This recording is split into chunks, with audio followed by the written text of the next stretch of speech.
do apito final, o time de esportes da Jovem Pan continua em campo. No Canelada, a resenha de amanhã a gente discute hoje. Canelada. Oferecimento BYD, a maior do mundo agora é do Brasil. Oferecimento KTO. Na KTO, cada jogo é único. Oferecimento Lojas 100. Realize os seus sonhos. Natal, Lojas 100. Ainda bem que tem. Fala, meus amigos. Começando mais uma edição do Canelada neste dia 29 de dezembro, domingão, a segunda edição do Canelada de hoje. E se na primeira a gente relembrou tudo o que aconteceu no Campeonato Brasileiro de 2024, agora a gente vai falar da Copa do Brasil. Torneio de mata-mata terminou com o Flamengo campeão na edição deste ano e venceu o Atlético Mineiro na final, uma grande final dessa Copa do Brasil. E quem levou a melhor foi o rubro-negro, que chegou ao 5º título no torneio nacional. E a gente vai relembrar tudo o que aconteceu. Teve queda precoce, teve confronto grande, hein? Palmeiras e Flamengo se enfrentaram, teve gente chegando à semifinal de forma até, quem sabe, inesperada, né? O Vasco da Gama até sonhou com o título da Copa do Brasil, chegou até a semifinal. E a gente vai relembrar tudo o que aconteceu neste Canelada, já há 2 dias do fim do ano. Então vamos ver o que aconteceu em 2024, essa Copa do Brasil que terminou com o Flamengo levantando a taça. Eu sou o Vitor Boni, estou aqui ao meu lado com Mauro Betti, Mauro César Pereira e também o Bruno Prado para falar sobre essa edição da Copa do Brasil de 2024 e, claro, também já projetar a edição de 2025. Tá aí, 2025 batendo a porta e a gente vai falar sobre tudo o que aconteceu e tudo que pode acontecer também no ano que vem, nesse clima festivo, já acabando o ano de 2024. Mauro Betti, vou começar com você. Diga, Vitão. Muito boa tarde para você. Boa tarde para todo mundo, boa gente. Noite. Boa tarde, boa noite. Sempre um privilégio estar com você da PAN e relembrar um ano bem legal. Um ano bem legal, um ano bem bacana. E eu queria começar falando sobre as quedas precoces que aconteceram nessa edição da Copa do Brasil. A gente tem alguns exemplos, né? O Internacional caindo para o Juventude, o Cruzeiro também caindo muito cedo nessa edição da Copa do Brasil. Até o Botafogo, se a gente for considerar o que aconteceu no ano do Botafogo em 2024, acabou sendo eliminado para o Bahia nas oitavas de final. Qual que foi para você a surpresa negativa entre esses times que caíram? Bom, Vitor, a gente começando a falar de Cruzeiro, que ainda é o maior campeão da Copa do Brasil com 6 conquistas. Claro que o Flamengo vai chegando perto com a 5ª. Mira-se da 5ª, a gente vai falar, claro, bastante da conquista rubro-negra, mas o Cruzeiro, lamentavelmente, a gente viu mais um ano que o Cruzeiro, enfim, não dá legal, né? Inclusive, quando ele tem aquele 2019 horroroso, né? Ele tinha vindo de um único bicampeonato de Copa do Brasil, né? 17 e 18, aí o 19 que cai, ele se recupera, demora, vem a SAF, tem a troca da SAF e tem várias trocas infelizes no Cruzeiro. Por exemplo, a do Seabra pelo Fernando Diniz, foi muito ruim. O Seabra é um dos treinadores com maior potencial, não estou dizendo que era só para ser mantido, teve o vazamento do áudio do Pedrinho BH, o novo dono da SAF, teve a troca da SAF e teve a troca de comando por outras ideias do Fernando Diniz, ideias que não funcionaram, não rolaram. É só ver a campanha pavorosa do Diniz pelo Fluminense no Brasileiro e muito ruim dele também no Campeonato Brasileiro. O Diniz Futebol Clube teria sido rebaixado com aproveitamento horroroso. E embora finalista perdendo para o Racing lá no Paraguai, não fez grandes coisas, né? Então o Cruzeiro lamentavelmente não chega a ser uma surpresa, o Inter sim, e aquela coisa maluca, né? O Inter cai, vai o Roger Machado que elimina o Inter, vai fazer um baita trabalho pelo Internacional. E do Botafogo dá para dizer que sim, mas aquele momento que o Botafogo cai em Copa do Brasil ainda era um momento de reconstrução de Botafogo, daquela sublimação da temporada do Fogão do ano passado no Brasileiro, um primeiro turno sublime, aquela sublimação passa o estado sólido para o gasoso sem passar pelo líquido, cai, corretamente o Botafogo muda quase que todo o elenco, só se manter o capitão Marlon Freitas da base do ano passado, chega muita gente boa com investimento, mas também muitos contratos, jogadores que vieram, como a gente fala, vieram de graça, você não precisa pagar a cláusula de rescisão, mas vieram jogadores que, mais uma vez, um excelente trabalho do núcleo de análise de desempenho do Botafogo trouxe um elenco super competitivo, campeão da Libertadores, pela primeira vez no caso do Botafogo, e volta a ser campeão brasileiro, o que não aconteceu para o Fogão desde 95, havia 29 anos. Então, assim, para um time que conquistou tudo que conquistou o Botafogo, é muito precoce cair, mas ganhando Libertadores e Copa do Brasil e Brasileiro, ok. Internacional acaba fazendo um bom brasileiro, normal. Cruzeiro sofre, não ganha a Sul-Americana, fica numa situação delicada, bate na trave para a Libertadores 25, onde tantos caíram, ou tantos chegaram, né? Porque foram chegando gente até o G8. É lamentável, triste para o Cruzeiro, que vai investir muito em 25, pode voltar, pode pensar no heptacampeonato, até porque brasileiro é mais complicado, Libertadores não vai ao Cruzeiro. Então, desses aqui que caíram prematuramente pensando em 25, ok. Mas assim, o Botafogo esquece, o Copa do Brasil, porque ganhou o que ganhou. O Inter foi mais uma vez dolorido, porque o Inter só ganhou uma Copa do Brasil lá em 92, não ganha o brasileiro desde o tri invicto em 79, do time do Enio Andrade, do Falcão e do saudoso Mário Sérgio. Então vai sentir um pouco, evidentemente. Mas assim, Copa do Brasil sem surpresas, desde a primeira lá em 89, vencida pelo Grêmio, não é a Copa do Brasil. Então dá para dizer que faz parte do pacote da média. E só para deixar muito claro, eu achava que quem ganharia a Copa do Brasil, o palpite lá do começo do ano, não era o Flamengo. Eu achava que o Flamengo ganharia o brasileiro. Achava que a Libertadores podia estar para Flamengo ou Palmeiras, um dos dois. E imaginava que sobrasse talvez para o Atlético Mineiro a Copa do Brasil.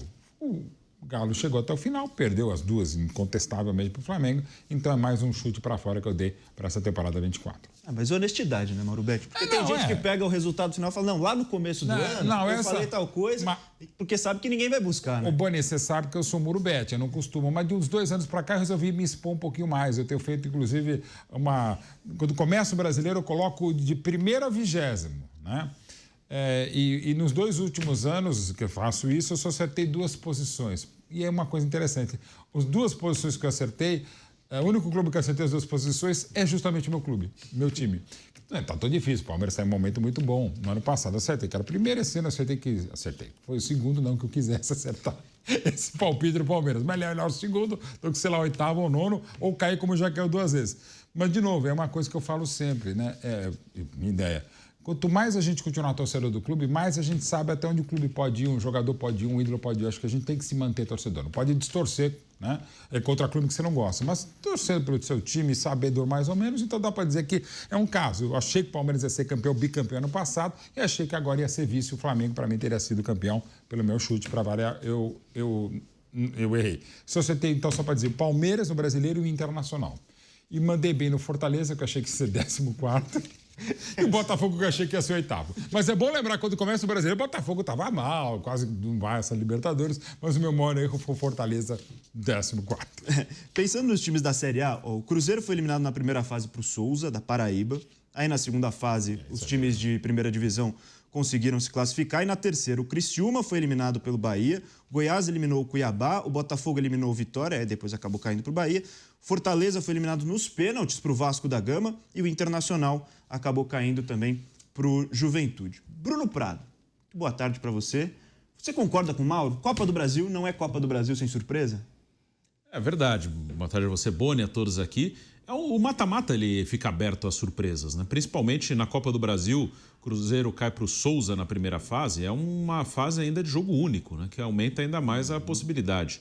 Primeira e segunda fase em jogo único, a partir da terceira fase já 2 jogos. Então o mata-mata ele tem um lado aleatório, ele não é totalmente aleatório, mas ele aumenta a possibilidade de uma surpresa, de um time não estar bem naquele dia, de estar desfalcado ou de estar priorizando outra competição. Então tem vários fatores que podem influenciar, além de apenas analisar quem é melhor, quem é pior. Uma expulsão, às vezes, o que aconteceu na final da Libertadores poderia ter mudado a favor do Atlético. Acabou o Botafogo vencendo mesmo assim, mas uma expulsão com 1 minuto de jogo muda o jogo. E como é que você vai prever que alguém vai ser expulso com 1 minuto? Ou um gol também logo cedo já muda toda a história, todo o planejamento do jogo.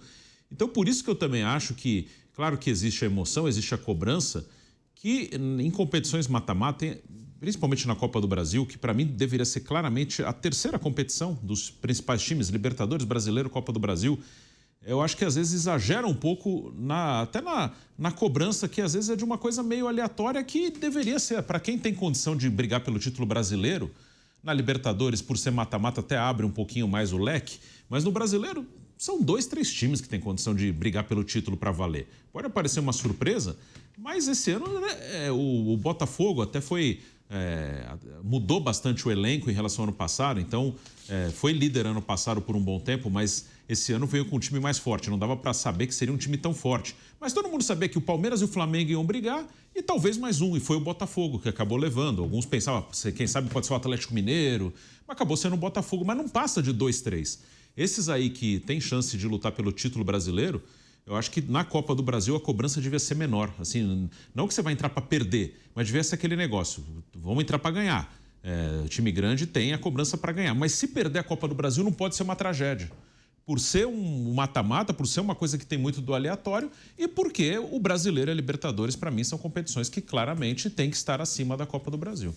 Mauro César Pereira, boa tarde para você. Eu acho que é mais fácil a gente falar que o Cruzeiro foi a grande decepção, mas se a gente olhar pelo lado do Internacional também, foi um time que fez um alto investimento para essa temporada, né? E trouxe Borré, trouxe um grande amontoado de jogadores para tentar ter uma temporada vitoriosa, voltar a ganhar títulos. Claro que teve a questão das enchentes, que atrapalhou muito os times do Rio Grande do Sul, mas acabou perdendo justamente para o Juventude essa Copa do Brasil, né? Dá para colocar ali também entre as principais decepções dessa Copa do Brasil de 2024, né, Mauro? Sem dúvida, até porque quando o Inter monta esse time, claramente ele tinha, acho que o objetivo de tentar avançar nas Copas, né? E o Internacional precisava de premiação, de dinheiro. É um dos clubes que vendeu aí 20% dos direitos de transmissão do Brasileiro por 50 anos, então antecipou receita. O presidente alega, não, a gente acertou as contas aqui, tudo, mas fez novas dívidas, fez várias contratações. Então, se você pega esse dinheiro, paga alguma coisa e você faz novas dívidas, você acaba rodando em círculos, dependendo dessa matemática. Então, a premiação seria importante, foi precocemente eliminado, porque a Copa do Brasil vai te dando dinheiro à medida que você vai avançando, né? Quando você sai muito cedo, e saiu cedo demais para o investimento que foi feito. Ficou pelo caminho também eliminado pelo próprio Juventude no Campeonato Gaúcho, e o Inter só se acerta quando troca de técnico e depois dá uma boa arrancada no Campeonato Brasileiro. Mas, de fato, foi bem frustrante a participação do Internacional, independentemente da questão aí da enchente, até porque foi eliminado por um time gaúcho também, né? Embora, claro, a gente entende que em Porto Alegre a enchente foi muito mais danosa do que na região lá de Caxias do Sul. O Juventude não sofreu tanto quanto o Grêmio e Inter, né? Mas ainda assim acaba sendo bem frustrante, né? O que salvou a temporada do Inter, evidentemente, foi a segunda parte do Brasileiro, quando o time foi bem, liderando ali o segundo turno quase todo o tempo e conseguindo a vaga direta na próxima Libertadores da América, né? Passando para as oitavas de final, acho que a gente já falou bastante sobre primeiras fases, os times de Série A do Campeonato Brasileiro que acabaram ficando pelo caminho. Nas oitavas a gente teve confrontos interessantes. São Paulo passou do Goiás, o Atlético Mineiro passou do CRB, o Vasco passou do Atlético Goianiense, o Atlético Paranaense venceu o Bragantino, o Corinthians, que até aquele momento estava brigando contra o rebaixamento, venceu o Grêmio, passou do Grêmio nos pênaltis, Juventude passou do Fluminense, o Bahia acabou se classificando contra o Botafogo, e aí o grande confronto dessas oitavas, Palmeiras e Flamengo. E o Flamengo acabou levando a melhor. Flamengo ainda com o técnico Tite, ainda num momento talvez de muita desconfiança sobre o trabalho do Tite, mas conseguiu se classificar, passou pelo Palmeiras nessas oitavas de final. O segundo jogo com algumas polêmicas de arbitragem, é verdade, mas ainda assim o Flamengo conseguiu essa classificação, Mauro Betting. E o Flamengo, que já tem uma vantagem longa de jogos no Rio de Janeiro, sem perder para o Palmeiras, né? A última foi no Campeonato Brasileiro de 2015. Desde então não perde para o Palmeiras jogando no Rio de Janeiro, jogando em sua casa. Claro, teve o jogo fora de casa, né, em campo neutro na final da Libertadores de 2021, mas ainda assim uma grande vantagem do Flamengo, que se sobressaiu mais uma vez em campeonato de mata-mata agora contra o Palmeiras. E não perdia desde 17, né, para o Palmeiras no Allianz Parque, mas quando perde uma derrota que no final das contas mesmo o Flamengo acaba passando. Talvez tenha sido a melhor partida do Flamengo com o Tite. Quando eu começava a achar, porque agora vai, né? Agora, pelo time, pelo elenco, uma das grandes decepções, você pode até dizer, se for o trabalho mais decepcionante entre os treinadores do Brasil. Falei há pouco do Fernando Diniz, é muito ruim o que aconteceu. Um outro patamar, e mesmo, né? Porque o Fernando Diniz lutou para não cair, embora quase ganhe uma Libertadores, uma Copa Sul-Americana com o Cruzeiro, pegando a base do Seabra. e com poucas vitórias, o trabalho do Tite é uma decepção, pelo que é o Tite, pelo que é o Flamengo, pelo nível de time, de elenco, de investimento. Claro que teve lesões que também interferiram no trabalho do Felipe Luiz, mas o Flamengo, pelos méritos que ele tem da reconstrução desde o Bandeira de Melo lá em 2013, passando, claro, pela gestão recém-encerrada do Landim, mas ainda, evidentemente, durante a Copa do Brasil que estamos analisando dessa temporada, o Flamengo perdeu muita gente importante lesionada, pô. Não precisa nem dizer, o artilheiro do Brasil, um dos melhores jogadores do Brasil, que é o Pedro, o De La Cruz, que acabou começando bem, mas acabou não rolando. Aí tem Cebolinha, tem o Luiz, tem um monte de gente, né? Os laterais, mas aí você tem, pelo nível de investimento, você pode trazer gente ótima, né? Você pode trazer caras como o próprio Alexandre para a lateral esquerda, reconquista ou redescobre o Wesley, aí já com o Felipe Luiz, e o Flamengo faz um 2-0 que podia ter sido muito mais contra o Palmeiras. Aí sim, na volta, o Palmeiras começa amassando o Flamengo, faz umas, acaba, depois vai até fazer outro bem anulado pelo VAR, né? O VAR atuou e bem em lances polêmicos, desde a ida no Maracanã quanto na volta no Allianz Parque, mas aos poucos o Flamengo foi fazendo o seu jogo, foi se classificando com mudanças, com uma linha de 5 ali atrás no finalzinho do jogo, mas já uma atuação preocupante. Esse confronto contra o Palmeiras marca talvez o melhor momento do Tite, ou a melhor atuação justamente contra o Palmeiras no Maracanã, mas começa uma debacle, uma queda de produção do Flamengo que vai levar à saída talvez tardia do Tite, né? Que eu entendo que o Flamengo fez corretamente dessa vez, dessa gestão que teve 11 treinadores, né? Claro que alguns saíram, o Abel Braga não fazia um bom trabalho e saiu antes de ser saído, e o Jorge Jesus saiu muito por conta da pandemia, questões pessoais que a gente até compreende, né? E aí o Flamengo, que é os ególatras que saíram da Gávea agora, como Landim, como o presidente virilizado, o vice-presidente Marcos Braz, o próprio Spindel, o Dunche, que acabou não entrando, acho eu, para a felicidade do flamenguista, mas essa é uma coisa que a gente vai ver daqui para frente. O Flamengo vivenciou contra o Palmeiras o seu melhor momento na Copa do Brasil, até então, com o Tite, ou a melhor atuação do Tite em 24 na Copa do Brasil. Não consegue ir bem no Allianz Parque, mas o que precisava fazer o Flamengo contra o Palmeiras e qualquer clube em torneio eliminatório é passar. Passou, ganhou do então campeão, bicampeão brasileiro triestadual e começou o seu caminho ali, aquela virada de chave do Flamengo para ser campeão. Mas a virada mesmo aconteceria quando chegaria Felipe Luiz à Gávea. E Mauro, esse jogo acaba sendo talvez a primeira amostra do Palmeiras nesse ano de 2024 de um problema que o torcedor reclama muito, né? A falta de, postura para jogar um jogo decisivo, né? Depois vem a eliminação para o Botafogo na Libertadores. Que ainda foi buscado de uma maneira, mas parecia morto, que estava 2-0 e quase consegue a virada, tal, emocionante de novo. Mas nessa reta final de Campeonato Brasileiro, como a gente já relembrou também na primeira edição do Canelada, o Palmeiras pecou muito nesses jogos decisivos, né? E principalmente nesse jogo de ida contra o Flamengo, mostrou um problema que viria a ser muito grave depois pro Palmeiras em 2020. Sobretudo defensivo, né? Eu acho que o Palmeiras continuou sendo o melhor ataque do brasileiro, indo analisando um pouquinho mais além da própria Copa do Brasil, claro. Continuou sendo a equipe que mais criou chances, mas a equipe com pouca eficácia, né? O que o próprio Abel falava, e dessa vez com razão, e que a gente via. Teve, por exemplo, um jogo no Brasileiro já contra o Grêmio no Allianz Parque, e o Palmeiras foi o time que finalizou, se não me engano, 31 vezes. Não lembro se era esse o número, mas um número que é inesquecível. O Marchesin, goleiro do Grêmio, fez 14 defesas. Nos últimos 10 anos no Brasileiro, nenhum goleiro foi tantas vezes acionado ou fez tantas defesas, né?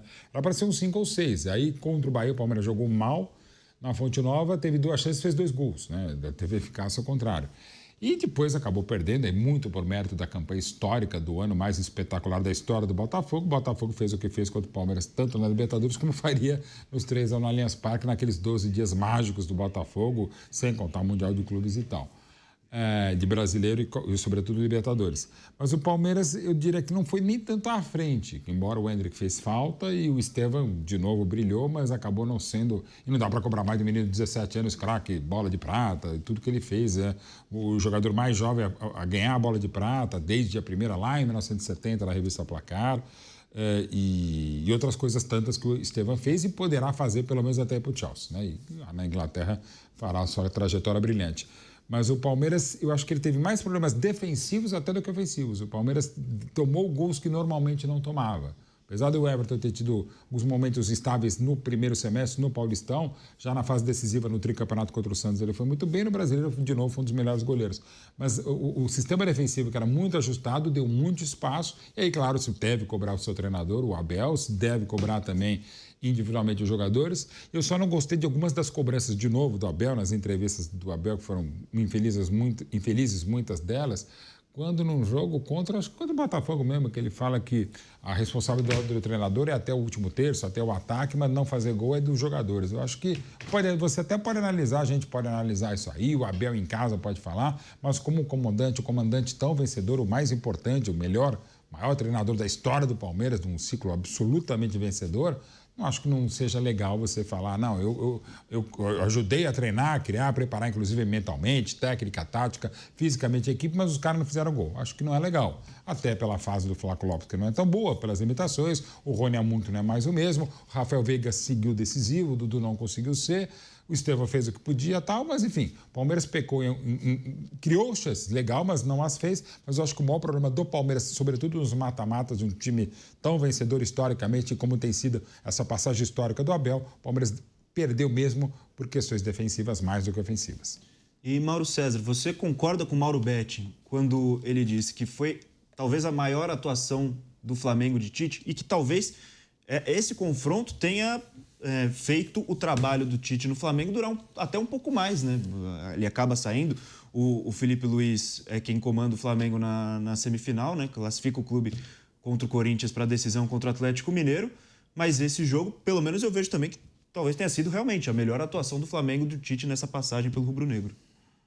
Eu acho que sim, porque foi um jogo em que, além de ter sido superior, o Flamengo não concedeu. O Palmeiras não finalizou no gol, né? Foram 2 arremates, os 2 para fora, um em cada tempo. Então, o goleiro do Flamengo não trabalhou, ou seja, foi um jogo que o Flamengo conseguiu também anular o adversário, embora também eu acho que o próprio Palmeiras tenha tido uma postura muito conservadora, digamos assim, né? Isso também acho que entra na avaliação. E foi um jogo que o Flamengo... Aí eu acho que o Flamengo comete o grande erro da temporada, porque ele vence bem o Palmeiras. Aí tem um jogo com o São Paulo, quando ele era líder do Campeonato Brasileiro, e ele coloca um time cheio de reservas e perde para o São Paulo no sábado à noite. Mas para jogar da maneira que jogou na volta contra o Palmeiras, só se defendendo, só nacuado, então poderia ter jogado com um time completo contra o São Paulo e um time misto ou reserva contra o Palmeiras não faria diferente do que aquele time fez. Não adianta você ter o Arrascaeta, jogadores para mais importância, não consegue ficar com a bola, não consegue controlar o jogo. Tanto que nesse jogo de volta, que o Palmeiras vence e o Flamengo se classifica pela cara agregado, o Flamengo só se acerta no segundo tempo quando ele monta uma linha de 5, põe o Davi Luiz, e aí o Flamengo ganha quase todas as jogadas pelo alto. O Palmeiras cruzou 49 vezes a bola na área do Flamengo nesse jogo, e aí o Flamengo ganha quase todas, exceto uma que saiu o gol que é anulado, né? E teve uma bola também chutada, na verdade, ali pelo Murilo, que sai, mas não foi cabeçada. Jogada aérea, o time começa a ganhar, mas ficou só se defendendo. E aí se classifica, mas fazendo um jogo muito ruim na volta. Mas na ida, de fato, foi um jogo de imposição. E até eu acho que é interessante sempre lembrar, esse jogo contra o Vasco, algumas outras partidas que o Flamengo fez, boas com o Tite, né? E quando o Felipe Luiz assumiu, e depois ele disse numa coletiva que ele não herdou terra arrasada, é a realidade. O final do Tite foi muito ruim. Com a eliminação para o Peñarol, o time não fez nenhum gol. Mas o time tinha qualidades, não tinha estabilidade. E esse jogo, de fato, talvez tenha sido o jogo em que o Tite conseguiu se sair bem. Aliás, ele também tinha ido bem no Brasileiro contra o Palmeiras no Rio no ano anterior, né? Na reta final do campeonato. 3-0. E venceu por 3-0, o que não adiantou nada. O Palmeiras foi campeão, mas foi um bom jogo também.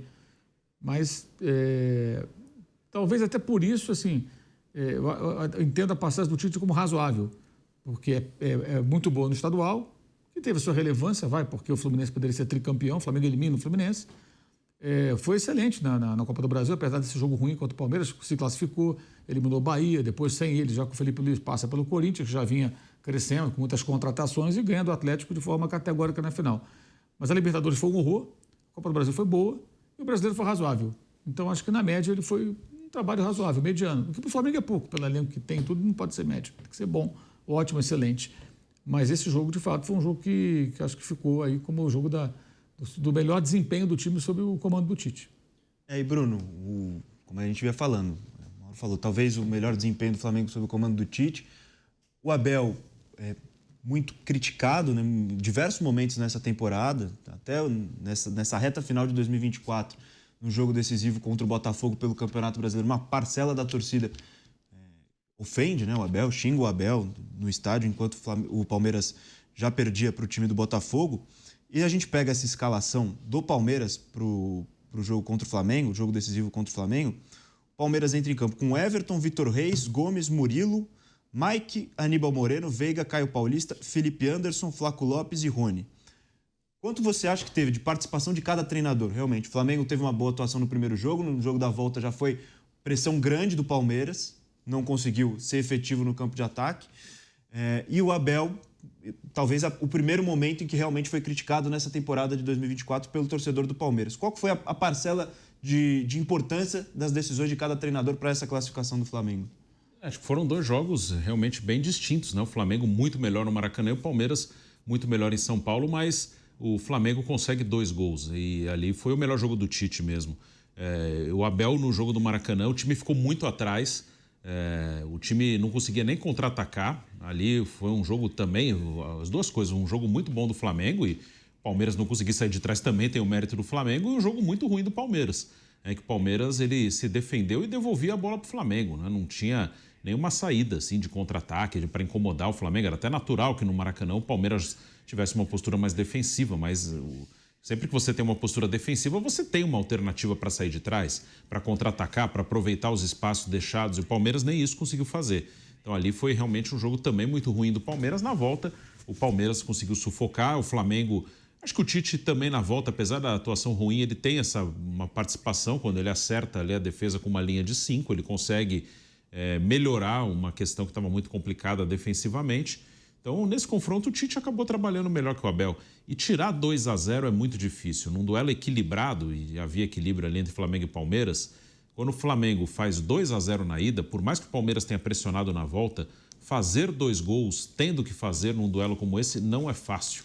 O Palmeiras fez pressionou, mas ter a obrigação de fazer 2 e 2 ainda teria uma decisão por pênalti se o Palmeiras conseguisse um 2-0, é muito difícil. Então, para mim, o Flamengo mata o confronto no Maracanã. O Palmeiras teve sim chance aqui, mas é difícil ter que fazer 2 contra um adversário que é no mínimo igual, assim, talvez aí vai do gosto de cada um, pode achar o Flamengo um pouco melhor, o Palmeiras, mas é um confronto igual, ali, times do mesmo patamar, é muito difícil de reverter um resultado. E o Palmeiras não teve o Estevão bem nessa escalação que você deu, ele nem estava, né? Isso também tem um peso, né? O Palmeiras 2024 dependia muito do Estevão, que também é bom porque ele é um jogador brilhante, mas coletivamente foi talvez o pior Palmeiras nessa era Abel Ferreira, na média de jogo coletivo. Para mim, o melhor Palmeiras do Abel é o de 2022. Não é nem os times de Libertadores, campeão de Libertadores 2021. Para mim, o melhor é o de 22. E esse de 24, acho que foi o que coletivamente faltou mais para o time do Palmeiras. O Palmeiras que acabou a temporada só com o título paulista, não conseguiu se classificar na Copa do Brasil, na Libertadores e no Campeonato Brasileiro, como a gente relembrou também, acabou ficando na 2ª colocação. Agora, Mauro Betti, você falou no começo que é uma Copa do Brasil, não é uma Copa do Brasil, você não tem surpresa nas primeiras fases ali, mas um torneio de mata-mata, às vezes ele também tem talvez esse tom um pouco ingrato de colocar esses grandes confrontos muito cedo, né? E nesse momento da temporada, Flamengo e Palmeiras eram tidos como os principais times do futebol brasileiro, né? Botafogo ainda não tinha apresentado esse crescimento que apresentou, principalmente no segundo semestre, para chegar a conquistar 2 títulos. Então dá para dizer que esse jogo foi uma final antecipada da Copa do Brasil e a importância de passar por um confronto desse para ganhar força e depois bater campeão, como foi com o Flamengo. Foi sim, digamos, não dá nem para dizer um troféu de consolação, porque o torcedor fica mais desconsolado, né? Mas o Palmeiras ele acaba perdendo a Libertadores para o futuro campeão, nesse agosto terrível, e não só o Palmeiras, o próprio Botafogo, o Flamengo, porque foi uma sequência de jogos, né? E no caso o Palmeiras dessa vez levou azar no sorteio, e podia ter tido mais competência, por óbvio, mas o Palmeiras cai na Libertadores nas oitavas para o futuro campeão Botafogo e cai nas oitavas da Copa do Brasil para o futuro campeão, pentacampeão Flamengo. Então não cai para equipes quaisquer, né? Equipes de muito investimento, de muita qualidade, e cai para equipes desse nível. Então, assim, não é dourar a pílula ou passar pano, mas é uma realidade. O Palmeiras não perdeu para equipes quaisquer. Ele podia realmente ter feito uma final e perdido, claro, para o Flamengo na Copa do Brasil e podia eventualmente ter feito a final de Libertadores contra o Botafogo, fosse outro chaveamento, mas era o chaveamento que lhe coube e o Palmeiras, nesse caso, embora, repito, tenha feito um ótimo segundo tempo, a segunda parte, né? Um ótimo primeiro tempo contra o Flamengo no Allianz Parque, o Palmeiras ele perde no saldo, né? E contra o Botafogo é na pontuação, né? Ele perde no Rio e vai buscar um 2-0 que parecia que o Palmeiras já estava morto com 2-0 para o Botafogo no Allianz Parque. Aí na Libertadores toma um, torcida toma dois, faz o terceiro, o lance que a bola bate na mão do Gomes, essa regra estupidíssima, mas é a regra, ainda depois bate uma falta com o Gabriel Menino no travessão do John. Então o Palmeiras ainda fica com aquela coisa. Tanto é que contra o Flamengo e também contra o Botafogo, parte do Allianz Parque aplaude o Palmeiras, eu acho de boa, até porque também não vou ficar dizendo o que um torcedor deve fazer ou não, mesmo que seja do meu clube, né? Aliás, no Palmeiras e Botafogo, o Palmeiras e Flamengo eu estava comentando o jogo, mas o Palmeiras e o Botafogo, por outros eventos profissionais, eu estava na torcida. O Palmeiras e o Botafogo eu estava na torcida e quando eu aplaudo, uma pessoa muito próxima da minha família me diz, não vai aplaudir essa porcaria, não sei, porque é muito corneteira. Meu filho Gabriel, meu caçula. Não vai aplaudir coisa nenhuma, tal, mas é uma sensação que realmente não poucos aplaudiram, porque é um momento histórico, um dos momentos mais espetaculares da história do Palmeiras. E, de novo, o Palmeiras não perdeu para equipes quaisquer, perde para o Flamengo e volta a ganhar, pelo menos no Allianz Parque, que teve o troféu e daí, mas, enfim, alguma coisa. E para o Botafogo, aquelas circunstâncias, ainda mais no ano mágico do Fogão. Mas assim, fica aquela sensação que sim, né? Aliás, fica mais sensação de frustração, por óbvio, na Libertadores e na Copa do Brasil do que no Brasileiro, porque a gente sabe que só o São Paulo, 2006 a 2008, foi campeão brasileiro, de 71 para cá, antes da unificação de 2010. O Santos foi penta na Taça Brasil, mas era outro regulamento, uma outra época tal, mas era importante, tal, Spindle. Mas, enfim... E no caso do ser campeão já não é fácil, ser bicampeão é mais difícil, e tricampeão o Palmeiras não foi, mas foi vice. Né? Nisso o Rafael Veiga, na entrega da bola de prata, tem razão. Falou, olha, o Corinthians atropelou no final, foi muito melhor do que se imaginava dentro, porque fora de campo os problemas seguem meio que insolúveis para o Corinthians em 25, 26, 27, mesmo com a torcida trazendo dinheiro nessa campanha de arrecadação para pagar os quase que impagáveis 710 milhões de reais da dívida com a Caixa. Mas assim, o Palmeiras acaba como vice-campeão depois de 2 campeonatos nacionais, acaba bem. Não é o ideal, mas não é para aldeões atacarem fogo ou picharem os muros do Allianz Parque. Por óbvio, a manutenção deve ser feita, até pela reeleição da Leila Pereira, dentro do possível a manutenção do Abel e da comissão técnica e das ideias de jogo e a base do elenco devem ser mantidas no Palmeiras. E querendo ou não, claro que não é motivo para consolar nenhum torcedor palmeirense, até se a gente falar, os caras vão brigar, né? Falando isso. Mas querendo ou não, o Palmeiras perdeu para os 2 campeões. Exato. Perdeu para os 2 campeões. Querer, eu posso falar agora um pouquinho como torcedor, a gente não queria, mas se é para perder, que se perca da maneira que se perdeu e para equipes que perderam. Que venceram o Palmeiras. Mauro, estendo a pergunta para você, Mauro César, se você considera que foi realmente uma final antecipada dessa Copa do Brasil, até, de novo, pelo momento das duas equipes, quando o confronto foi disputado, que eram as principais equipes do futebol brasileiro, e se passar por um confronto desse, como fez o Flamengo, traz força ainda, né? Claro, se perde para o Palmeiras no momento que a rivalidade está lá em cima entre as duas equipes, ia colocar ainda mais fogo na situação do Flamengo, mas passar por um confronto desse, mesmo que o time não tivesse tão bem sob o comando do Tite, ainda traz uma força para que depois chegasse à final e conquistasse o título, né? Na verdade, assim, eu acho que esses confrontos assim precoces de Copa, né, no Brasil, quando são 2 times que estão se enfrentando muito e tal, vivendo um momento de muito confronto, eles acabam sendo muito superestimados, né? E acabam atropelando outras prioridades, né? Os 2 times pouparam jogadores pensando só no confronto. O Palmeiras teve a mesma preocupação do Flamengo. Não posso perder para o Flamengo, não posso perder para o Palmeiras.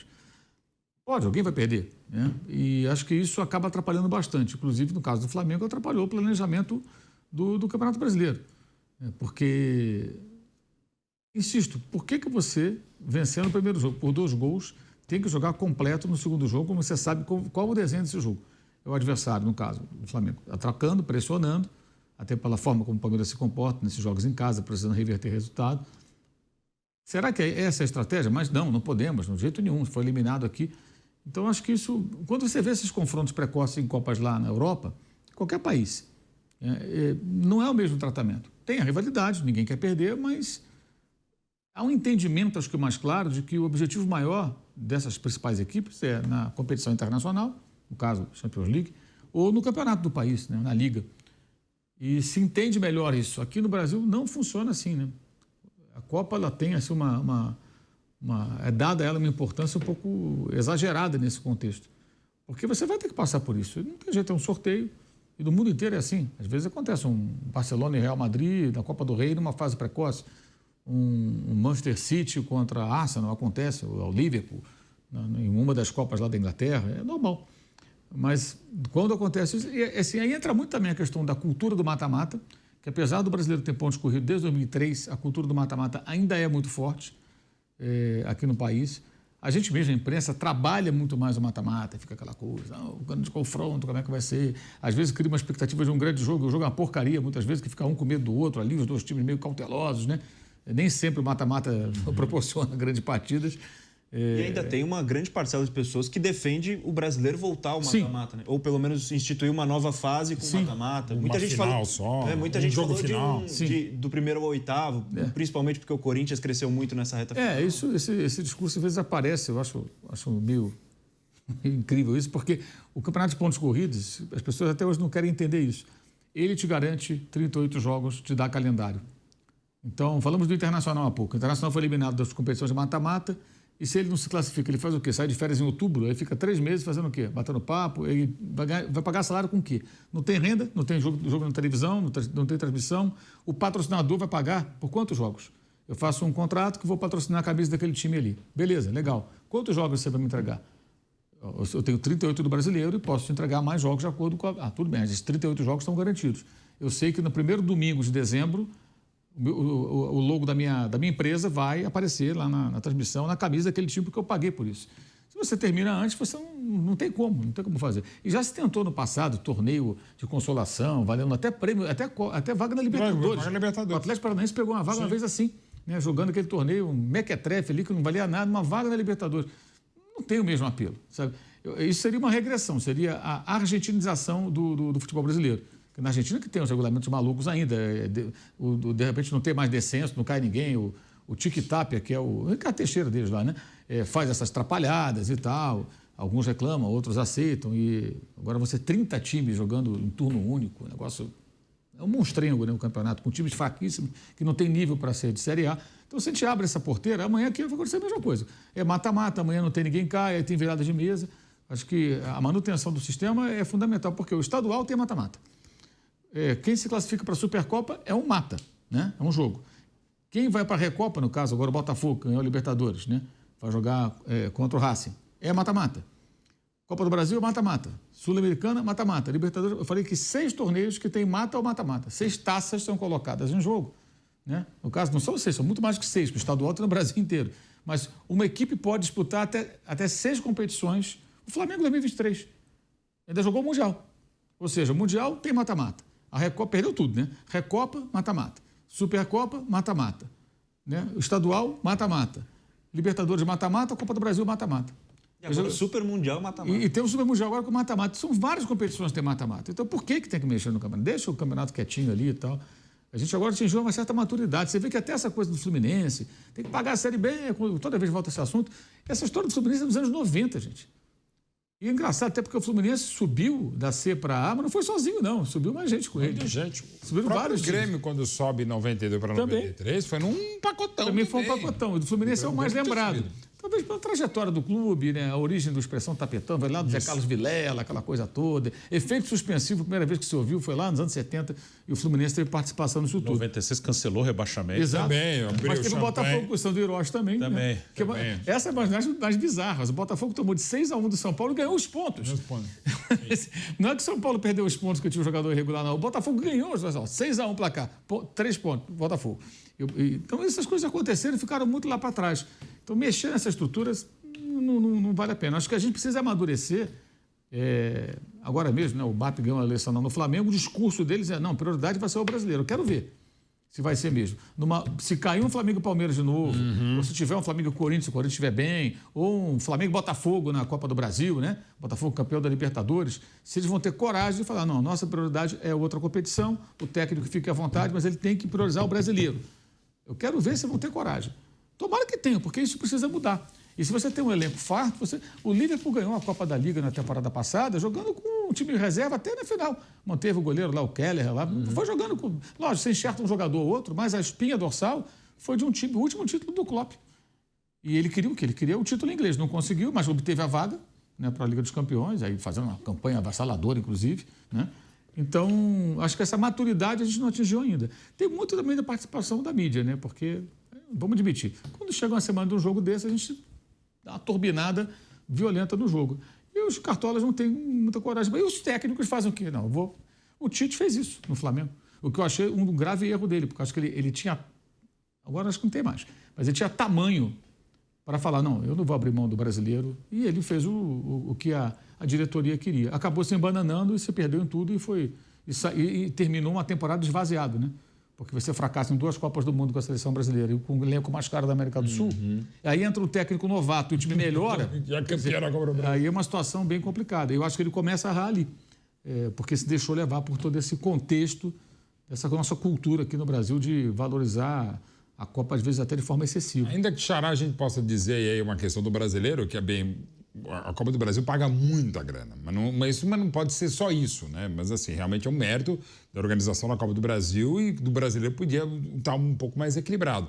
Mas no caso específico, por exemplo, do próprio Flamengo, com o dinheiro que tem, e outros clubes CB, você pode estar bem equilibrado. Acho que todo mundo, se ele perguntar, você prefere ganhar brasileiro ou Copa do Brasil, a resposta me parece muito óbvia. Você vai priorizar quem? Brasileiro também, a resposta é muito óbvia, né? E até fazendo essa autocrítica à imprensa que o Mauro César citou, o jogo que nós, como imprensa, demos grande importância nesse Campeonato Brasileiro foi justamente Palmeiras e Botafogo, que teve caráter de final. Foi praticamente um mata-mata. Foi o jogo que decidiu o campeonato. Mata, né?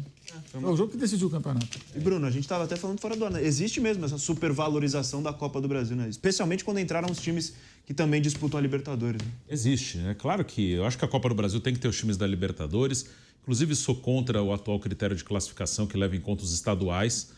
O Santos ficou fora dessa edição, o Corinthians poderia ter ficado fora da próxima, e aí não é defender quem foi mal. É que eu acho que não faz sentido isso, você dá a classificação através do estadual. Acho que todos os times da Série A e da Série B tinham que ter vaga e pronto. Esses 40 estão garantidos, aí as outras vagas aí distribui por estados, mas eu acho que tem que participar. Aliás, eu sou a favor que a Copa do Brasil tenha quantos clubes quiserem participar. Eu acho que se eu falar, tem 2.000 times inscritos, beleza, joga 2.000. Só que os times da elite entram depois. Você pode começar no outro ano. Mata-mata regionalizado.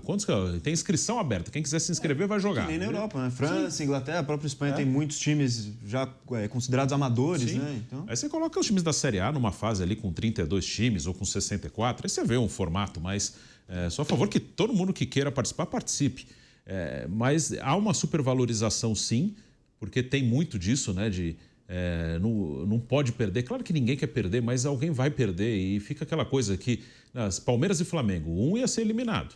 Mas fica aquela coisa, parece que quem for eliminado vai ser destruído. Assim, o técnico obrigatoriamente vai ser muito pressionado, vai correr risco de ser demitido. O mundo vai acabar. Não é assim. E a Copa do Brasil, essa valorização que dão a Copa do Brasil aqui, ela influencia diretamente nas outras competições. Para mim, esse Palmeiras e Flamengo determinou que o Palmeiras lutaria pelo título brasileiro e o Flamengo não. No momento que o Flamengo elimina o Palmeiras. E claro que o Palmeiras não foi eliminado de propósito. O Palmeiras perdeu na bola mesmo, tentou e não conseguiu. Mas a partir daí, o Flamengo, que levou a Libertadores também por mais tempo, até as quartas, ele perdeu ali a liderança do brasileiro exatamente nesse jogo com o São Paulo, que o Mauro César citou. Nesse jogo, o Flamengo perde a liderança para o Botafogo, quando perde para o São Paulo no Morumbi, com o time reserva. Jogo que acontece entre os dois jogos com o Palmeiras, e não recuperou mais. Porque ele seguiu jogando a Copa do Brasil e seguiu jogando a Libertadores. E aí o brasileiro foi ficando de lado. Um dos últimos jogos do Tite foi contra o Grêmio em Porto Alegre com um time de garotos, pelo Campeonato Brasileiro. Aí você vê, né, que como 3 pontos fazem diferença lá na frente. Você olha aquele jogo com o time reserva, foi time reserva no São Paulo, no Morumbi, time reserva com o Grêmio em Porto Alegre. Então há uma supervalorização.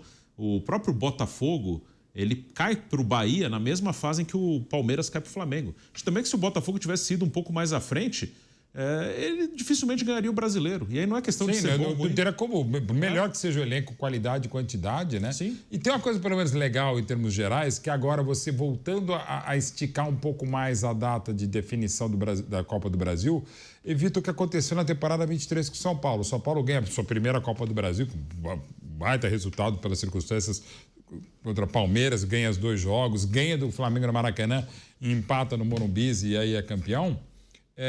Tem essa vantagem quer dizer, teve a desvantagem do São Paulo, ele meio que largou a temporada. Acabou, ganhou uma Copa do Brasil, não precisa mais nada, né? Vamos jogar com sócio torcedor o resto do brasileiro. Não ia ganhar o brasileiro de 23, mas chegou a ficar essa perto definição da zona de rebaixamento. Como o Atlético ficou. Era como o Palmeiras. O Palmeiras mesmo. O Palmeiras de 12 era outro momento. A definição da Copa do Brasil era em julho e o Campeonato Brasileiro em novembro. O Palmeiras ganha a Copa do Brasil de 12 e não era para ganhar aquela Copa do Brasil no sentido que não tinha time para ganhar a Copa do Brasil, mas também não tinha time para ser rebaixado. Embora na reta de chegada catastrófica, claro, do Palmeiras em 12, o Palmeiras chegou a jogar o jogo que ele acaba encaminhando a queda em volta redonda no empate contra o Flamengo. O Palmeiras estava sem 14 jogadores machucados. O elenco já não era grande coisa. E quando a fase é horrorosa, que time fica... Nem o Real Madrid dos últimos anos, ou aquele Hospital-Arsenal, lembra? Que é o Arsenal Hospital-Arsenal, perdia 10, 12, 14 jogadores, né? Mas é uma loucura. Aqui a gente turbina até, e a imprensa participa disso, até Supercopa do Brasil. E é verdade. A gente trata a Supercopa do Brasil como se fosse... Libertadores. Libertadores. Essa entre São Paulo e Palmeiras parecia Libertadores. Foi. E é legal, Teve claro. um colega que falou para mim, não, mas era como se fosse Libertadores, mas não era Libertadores. Não, pelo amor de Deus. E mesmo se fosse a Recopa Sul-Americana, de novo, é legal quando você ganha, você zoa tal. Rival. Bacana. Agora, e daqui a pouco ele vai começar a contar vice-campeão da Supercopa. Você vai ver que o pessoal vai começar a elencar. Não ganhamos a Supercopa, a Recopa Sul-Americana, mas fomos vices. Assim, quando você ganha, é legal pra caramba. Ponto. Mas, tipo, acaba a terça-feira. E quando você perde, não pode ter o derruba treinador. Não sei que seja 12-0 e que nenhuma delas foi. Sabe que também é louco? Quando tem esses confrontos e a gente dá essa turbinada, sempre falam do técnico correr risco, né? Isso. O Tite ganhou do Palmeiras. Ele durou? O técnico sempre corre risco. E essa Supercopa, quem ganhou com o São Paulo? O Carpini. Então, o Carpini precisa ganhar um título para... Tinha acabado de ganhar o primeiro majestoso em 10 anos na do Corinthians em Itaquera. Em 21, aquela 2 meses depois loucura. mandaram o cara embora. O calendário, o Palmeiras perde no domingo a Supercopa pro Flamengo, né? Aliás, do jogo fantástico lá em Brasília. Aí, de novo, em Brasília, perde, uma coisa maluca, porque tinha ganhado Defensa e Justiça na Argentina, perde, vai pra prorrogação, vai pros pênaltis. Perde um pênalti. Perde pênalti. E aí, aí ficou uma pressão enorme em cima do Abel, exacerbado. E lembrando que o Palmeiras perde a Supercopa do Brasil pro Flamengo no domingo pela manhã. Aí, lá em Brasília, no Mané Garrincha, ele perde a Supercopa Sul-Americana. Na quarta-feira, na verdade, o jogo acaba na quinta-feira, porque vai para prorrogação e pênalti, acaba na madrugada de quinta-feira. E na sexta-feira, o Palmeiras jogou contra o São Paulo, o Paulista, e perde o jogo. E ficou uma pressão absurda. O Palmeiras jogou dia sim, né? Porque o jogo invade a quinta-feira e jogou sexta-feira à noite e perdeu no Paulista para o Allianz Parque, né?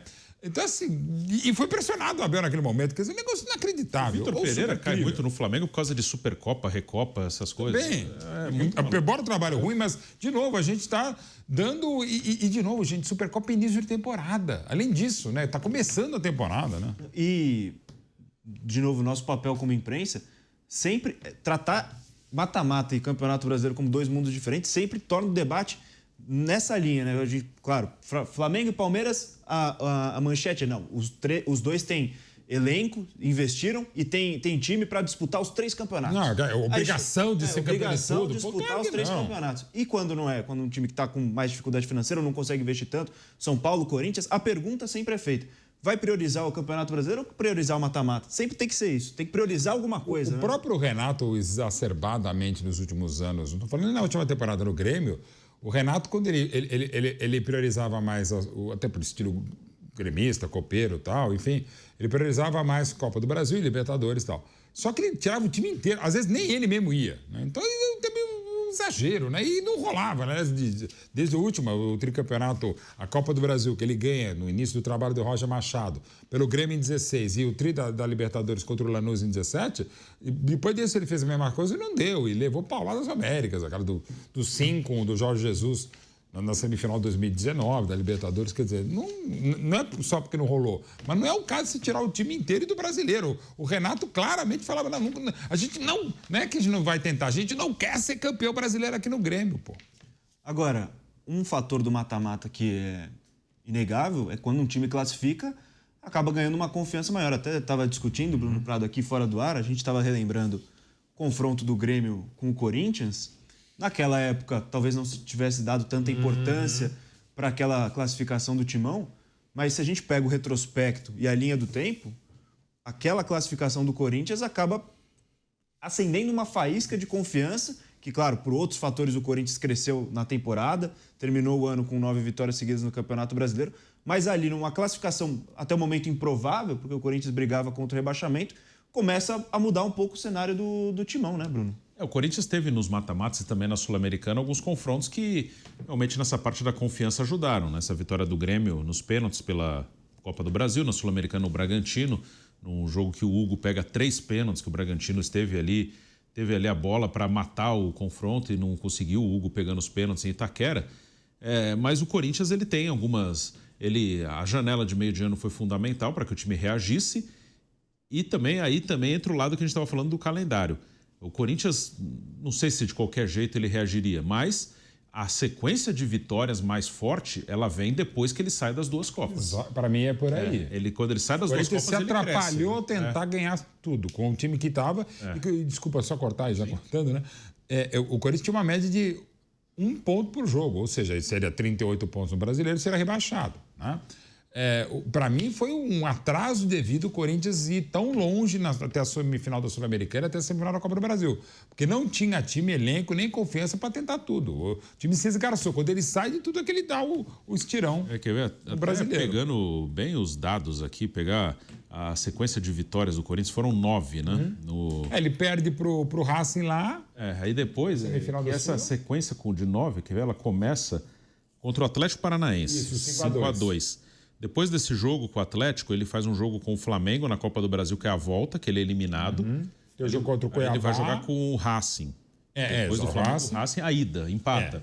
Aí, Cuiabá, ele ganha uma segunda à noite. Isso. Aí, quinta-feira à noite, ele perde pro Racing. E aí, na segunda-feira, ele vai ganhar do Palmeiras à noite. Isso. E aí, deslancha o Brasil. Ou seja, quando ele está eliminado, eu acho que a Copa do Brasil e Sul-Americana fizeram mal pro Corinthians. Não, eu concordo. Das 9 vitórias, 2 vieram com as Copas. E as 7 últimas depois das Copas. Não, eu concordo que começa a deslanchar mesmo quando sai das Copas. Mas teve um momento em que o Corinthians estava muito mal no Campeonato Brasileiro, mas pegou o Juventude e venceu com aquele gol jogo, no finalzinho, o gol do André Ramalho. Jogo de volta dramático para o Corinthians. E o confronto diante do Fortaleza na Sul-Americana. Jogou muito bem. Então, eu acho que nesse momento, essas classificações jogaram o ânimo do torcedor corintiano e do próprio time lá para cima. Até que essas vitórias com o Fortaleza foram as primeiras grandes atuações. Exatamente, sim. Contra o Fortaleza, o Corinthians não estava bem. Quando faz 1-0, aí deslancha, faz 2, podia ter feito mais lá na Arena Castelão.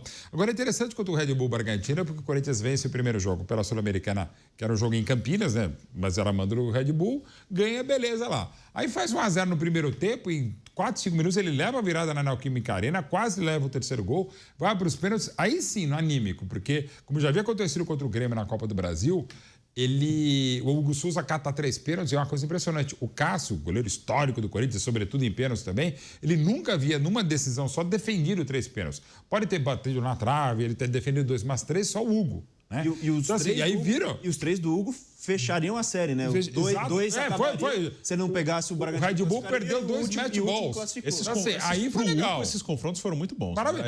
Nesses pênaltis ele consolida. E quer treinar, legal, é bacana, é histórico, mas era ao mesmo tempo deplorável, porque o Corinthians, o Red Bull Bragantino, o time que lutou até o final para não cair no Brasileiro, já vinha muito mal com Caixinha, tinha perdido em casa ou na casa média, né? Porque tinha, claro, mais corintianos em Campinas do que torcedores do Red Bull, e perde de maneira melancólica em casa, vira um desespero total. Pro Hugo, legal, pro torcedor, mas assim, de novo, o desempenho era muito ruim ainda na época. Sim, Mauro César, você acha que as Copas, as classificações mais ajudaram o Corinthians na questão da confiança ou mais atrapalharam, como disseram o Mauro Betti e o Bruno, porque fez o Corinthians atropelar um monte de coisa ao mesmo tempo?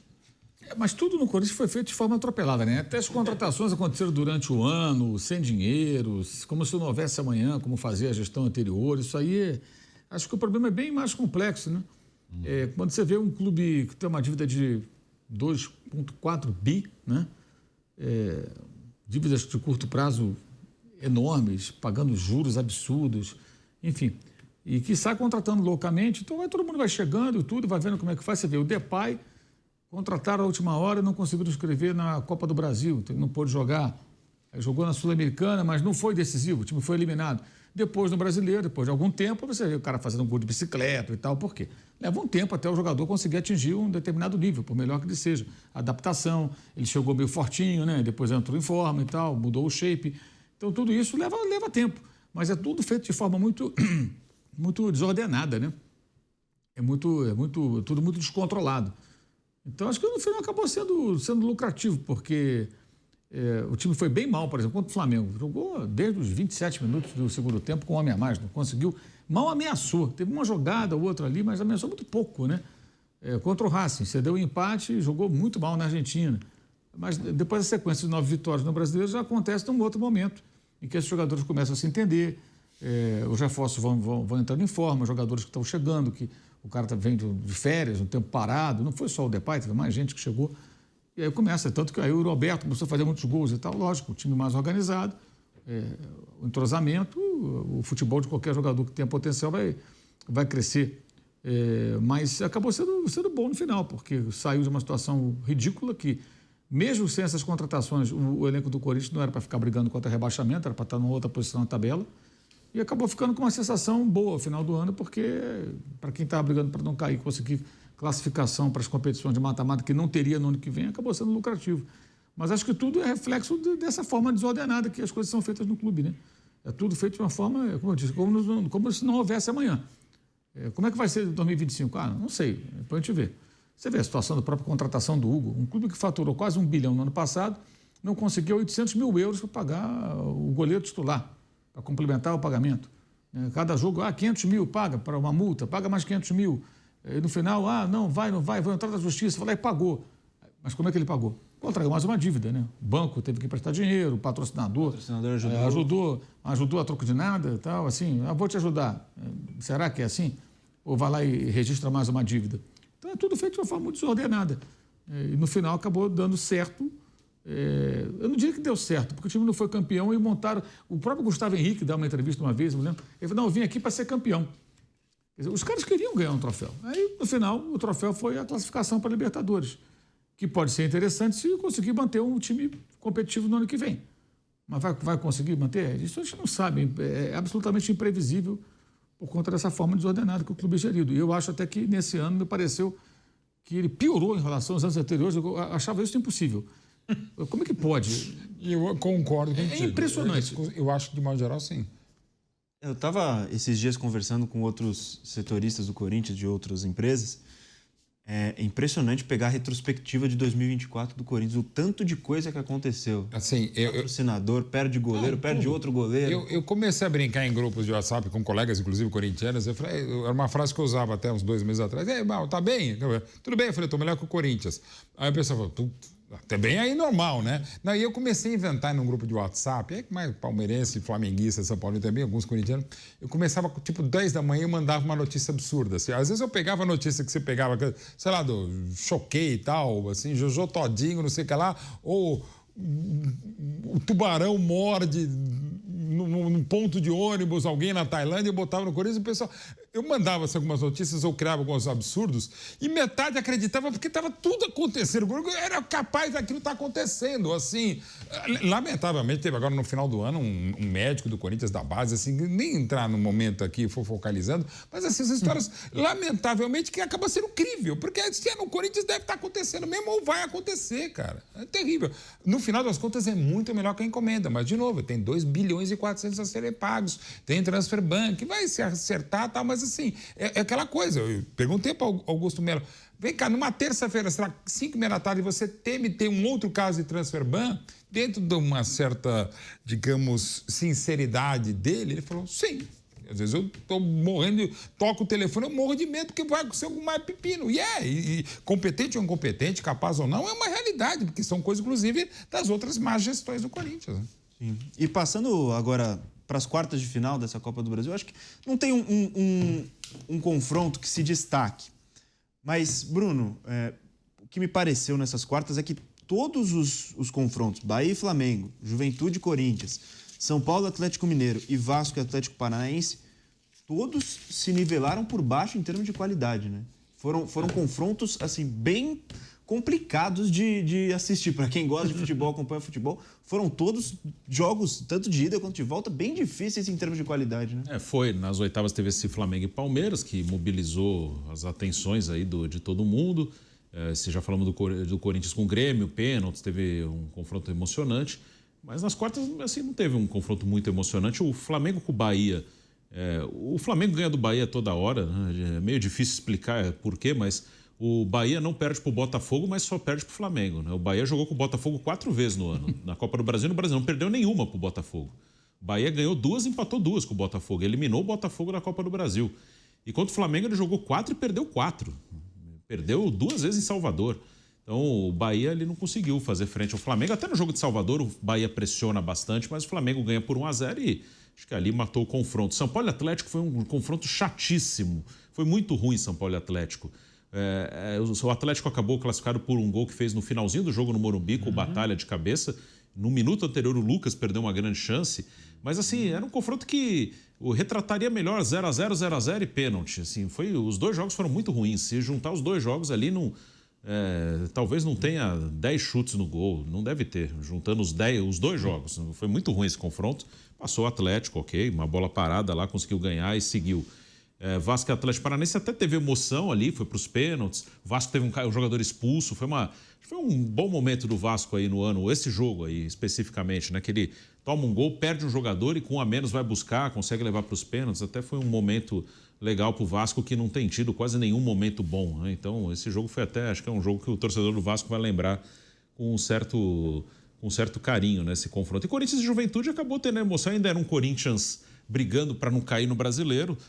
Chegou a estar tomando 2 lá em Caxias, né? Conseguiu diminuir no final e classificou com drama, com o gol do André Ramalho. Então foi mais no drama, né? Mas os jogos realmente não foram bons, né? Não teve nenhum jogo. Mas São Paulo e Atlético acho que foi o pior de todos, né? Não aconteceu quase nada. Foram 2 jogos em que os goleiros quase não trabalharam.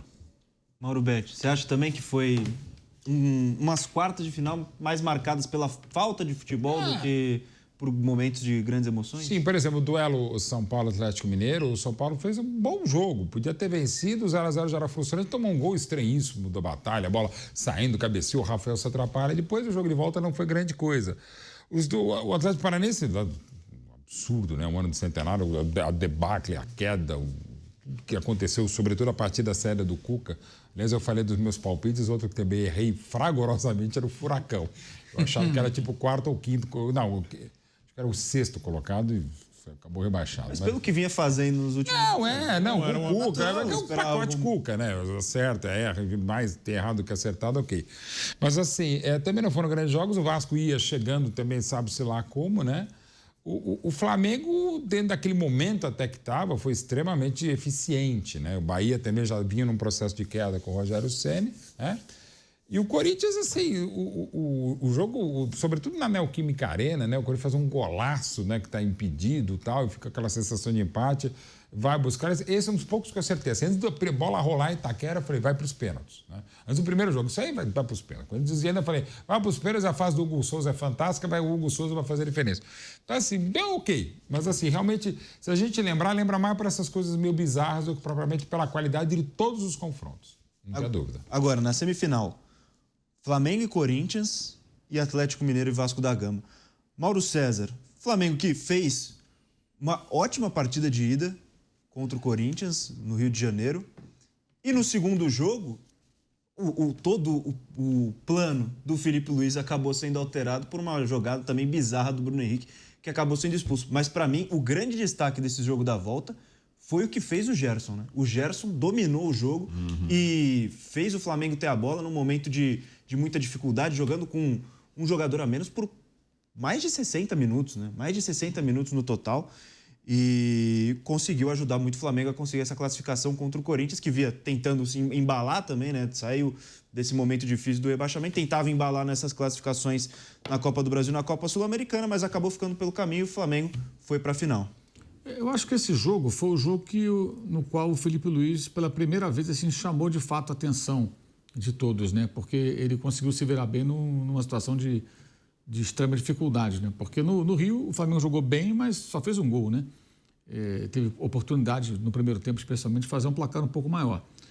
E essa vantagem pequena, ela ficou duramente ameaçada com a expulsão justíssima do Bruno Henrique, com 27 minutos de jogo. E aí ele fez uma coisa que pouca gente faz. Geralmente, quando numa situação dessa, o técnico mantém um homem lá na frente e joga no 4-4-1, né? Deixa o jogador na frente e mantém ali 2 linhas de 4 e fica se defendendo. Ele tirou o Gabriel, reforçou mais o meio-campo para ficar mais com a bola, reforçou mais a defesa, manteve o seu meio-campo intacto. Aí o Gerson se destaca porque era um jogo de retenção de bola, de fazer o tempo passar. Ele estruturou bem o time defensivamente e conseguiu ficar pronto para os ataques do Corinthians, sem abrir mão de ter a bola, de fazer o jogo correr com calma, sem pressa, cadenciar, não entrar numa trocação, que seria interessante para o Corinthians naquela coisa desesperada de chegar ao gol. E funcionou, né? Funcionou. O time jogou muito bem dentro das circunstâncias, sustentou ali a vantagem. Claro, teve um momento ou outro de ameaça, mas não foi nem tanto assim, porque o time se organizou bem. E ele fez algo corajoso, porque se o Flamengo é eliminado ali, ele ia ser o mais novo professor Pardal, inventou, tirou o Gabriel, fez acontecer. E não teve brodagem nenhuma ali. No início rolou uma brodagem, né? Escalava o Gabriel e o Gabriel não dava menor, assim, nada justificava o Gabriel ser titular. Só tenho ele de centroavante, de atacante. No final ele estava jogando com Plata, com Bruno Henrique, com Michael, com outros jogadores, fazendo outras combinações ofensivas, sem exatamente ter um centroavante. E o Gabriel também nem é bem um homem de área também, né? Quer dizer, vamos lá. E ali acho que ele fez tudo muito correto e foi muito ousado, né? Especialmente para um técnico que está começando a carreira no profissional agora. E, de fato, ali aí o Gerson cresceu, acho que a defesa, todo mundo jogou bem, aí o Flamengo conseguiu a classificação e saiu de uma grande enrascada, né? Colocada pelo Bruno Henrique num lance de muita imprudência, né? Como foi depois do Gregor na final da Libertadores, ou seja, os jogadores têm que ter mais cuidado agora com isso, né? Com essa jogada, levanta muito o pé, porque o adversário às vezes abaixa a cabeça e isso dá cartão vermelho, né? Às vezes não. Eu lembro do Fluminense Argentino Júnior no ano passado na Libertadores, não deu nada para o André, né? E o Fluminense acabou avançando, não ficou com um jogador a menos. Mas, em geral, acontece. Eu lembro do William Arão ser expulso também no jogo, foi contra o Vélez, no Maracanã, no Libertadores, mesma situação. Contra o Del Valle também, na Recopa, teve a expulsão, por isso também, mesma coisa. Levantou muito o pé, botou na altura do rosto do adversário. Então, acho que ali foi um jogo que, mais até do que os jogadores, acho que o Felipe Luiz é que chamou a mesma atenção. Concorda, Mauro Betti? E o interessante, na hora que ele faz a mexer, eu falei, assim, de novo, é filosófico, é muita pretensão, digamos, ideia de jogo. Eu acho que qualquer expulsão, para o time que vai ter um jogador a mais, para o time que vai ter um jogador a menos, se está em casa, se não está em casa, se é um jogo de campeonato por pontos corridos, se é um mata-mata, eu acho que tem que dar uma esperadinha. Aí eu confesso que no primeiro momento eu não teria feito o movimento que fez o Felipe Luiz, mas deu muito certo, né? Como eu entendia que depois, indo para outro caso célebre da final em Núñez do Botafogo, eu entendia que dava para fazer o que acabou dando muito certo, histórico, o que fez o Arthur Jorge pelo Botafogo ao não mexer no time.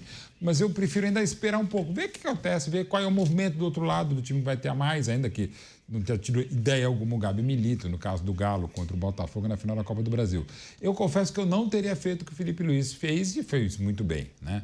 Agora, o Felipe, o que ele fez já nesse Flamengo, e a gente está falando, claro, nessa edição especial do Canelada da Copa do Brasil, é muita coisa. E acredito que vai fazendo muita coisa no Flamengo, na carreira dele, e também era bola cantada. Quem conhece minimamente o Felipe Luiz e quem tem a felicidade de o conhecer melhor, sabe que ele se preparou para isso desde o início, principalmente na passagem europeia, e o que é muito legal, que eu acho bacana, ele não tem um treinador de cabeceira, né? Ele pega, por exemplo, o Cholo Simeone, aliás, ainda bem, por meu gosto, ele pega algumas coisas, sobretudo a organização sem a bola, nessa circunstância, por exemplo, mas ele gosta de outras ideias. Ele pega o que é bom, o que é positivo, e todo mundo tem coisas boas, positivas, uns têm mais coisas boas, outros mais mais coisas negativas, mas você pode falar, se eu for aprender com o cara, eu vou fazer exatamente o contrário do que ele faz. E tá valendo, né?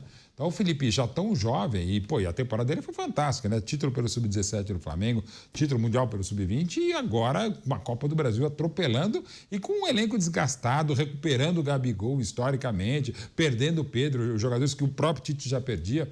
E essa campanha, sim, e contra o Corinthians, um grande adversário, sobretudo em Copa do Brasil, a final de 22 lá, vencida pelo Dorival Júnior nos pênaltis contra o futuro sucessor na Gávea em 23, o Vitor Pereira. Quer dizer, tem toda uma rivalidade. O Flamengo também tinha passado pelo Corinthians na Neoquímica Arena e depois no Maracanã, na própria Libertadores. Tem toda a rivalidade das maiores torcidas do país e do jeito que o Felipe Luiz segurou pelas circunstâncias, deu um gás a mais. Realmente, o Flamengo sai de Itaquera não apenas classificado, mas muito mais motivado porque conseguiu segurar o Corinthians, embora ainda não fosse o Corinthians desse atropelo corintiano no final da temporada. Agora, Bruno, o que eu vi desse confronto, pelo lado do Corinthians, né? Falando do Flamengo, pelo lado do Corinthians, foi um primeiro jogo no Rio de Janeiro que o Corinthians tentou não perder de muito, e no segundo jogo, tendo um jogador a mais durante os seus mais de 60 minutos, eu acho que produziu muito pouco, né, para buscar essa classificação. Até tentou pressionar, ocupou mais o campo de ataque, mas em termos de produção ofensiva, de criar chances, criou muito pouco para quem tinha um atleta a mais durante mais de um tempo inteiro, né? Foi um desempenho ruim do Corinthians nesse confronto, né? Não pela eliminação, o Flamengo até era o favorito, né? O Corinthians ainda não vinha nesse embalo que terminou o ano. No primeiro jogo no Maracanã, o Corinthians ele termina só com gol mais por sorte do que por outra coisa, porque o Flamengo teve chances, o Corinthians não conseguiu marcar bem e não ameaçou o Flamengo em nada. Então aquela derrota por um gol no Maracanã ficou muito boa para o Corinthians, era para ser mais. E na volta teve essa situação da expulsão do Bruno Henrique, o Corinthians ficou com a bola durante muito tempo e não conseguiu fazer nada. Então ainda era um time que estava tentando se acertar, quando teve a bola no pé, agora se vira, não sabia o que fazer. E depois até melhorou muito nisso também, de trabalhar com a posse de bola na reta final do Brasileiro. Mas naquele momento ainda não tinha essa facilidade para criar, tinha muita dificuldade, sofria muito para criar. E quando precisou ter a bola para se virar, agora se vira aí, cria alguma coisa, não conseguiu. Né? Lembrou um pouco, até foi pior, né? Mas lembrou um pouco até a final da Libertadores mesmo, né? Com o Atlético Mineiro, de repente, nossa, desde o início agora eu vou ter que ficar com a bola, eu vou ter que arrumar algum espaço. E o que eu faço? Não sei. Não era isso que eu estava pensando, né? Então, o Corinthians também nesse jogo com o Flamengo teve essa oportunidade de ter um a menos, só que ao mesmo tempo ele passou a ter a responsabilidade de criar e não conseguiu fazer nada. Foi um dos confrontos que a torcida do Corinthians começou a questionar muito o Ramon Dias, né? Principalmente na substituição que coloca o Giovani na ponta direita, em vez de colocar um lateral direito para fazer a função. E no jogo seguinte o Giovani já não aparece mais, né? Por conta das questões contratuais, o Giovani já não queria renovar, portanto o Ramon afastou o jogador. Então, algumas decisões que começaram a colocar em xeque o futuro do Ramon no Corinthians. Depois veio a sequência muito boa no Campeonato Brasileiro e o Ramon foi confirmado junto com o Emiliano para comandar o Timão em 2025. Agora, passando para a grande final, o Flamengo passou pelo Corinthians, o Atlético Mineiro venceu o Vasco no segundo jogo com um golaço do Hulk que acabou garantindo o Galo na grande decisão, a primeira das grandes decisões do Galo nessa temporada de 2024, mas na final da Copa do Brasil deu Flamengo. Jogo de ida 3-1 para o Rubro Negro no Rio de Janeiro, Gabigol voltando a brilhar depois de uma temporada muito ruim do Gabigol com a camisa do Flamengo, talvez a pior temporada do Gabigol com a camisa do Flamengo, volta a brilhar na final, marca 2 gols, o Arrascaeta faz 1. No finalzinho, o Allan Kardec ainda marca um gol para o Atlético Mineiro, mantém pelo menos vivo o Galo para o jogo da volta, mas em Belo Horizonte não teve jeito. O Flamengo dominou e venceu por 1-0, gol de Gonzalo Plata no finalzinho e levou o seu 5º título da Copa do Brasil na história. Mauro César, Flamengo, um título merecido, pensando nessa final contra o Atlético Mineiro, foi muito bem e o Gabigol, por mais que tenha tido um ano bem complicado, pelo menos no seu último momento ali decisivo pelo Flamengo, voltou a brilhar. Até nisso o Felipe Luiz acabou sendo muito feliz, né? Porque, como eu falei há pouco, assim, o Gabriel, tecnicamente, ele não se impunha em momento algum para ser titular do time. Havia opções melhores. Isso o ano inteiro, né? Inclusive nesse final de ano, quando ele sai atirando no Tite, eu acho até um negócio meio Primeiro porque ele agradeceu publicamente ao Tite porque foi visitá-lo quando ele estava punido, né? Aliás, uma punição patética, né, que ele arrumou. Sabe como é que o cara consegue arrumar uma suspensão dessa, negócio? Isso é muito pouco comentado, sabe? Muita gente fala, ele é o ídolo, não sei o quê. Cara, o cara conseguiu ser punido porque criou uma dificuldade para fazer um exame de doping. É um negócio de uma imaturidade, de uma criancice, de uma infantilidade, que não dá para aceitar isso num profissional já na época com 26 anos, agora está com 28, isso foi no início do ano passado.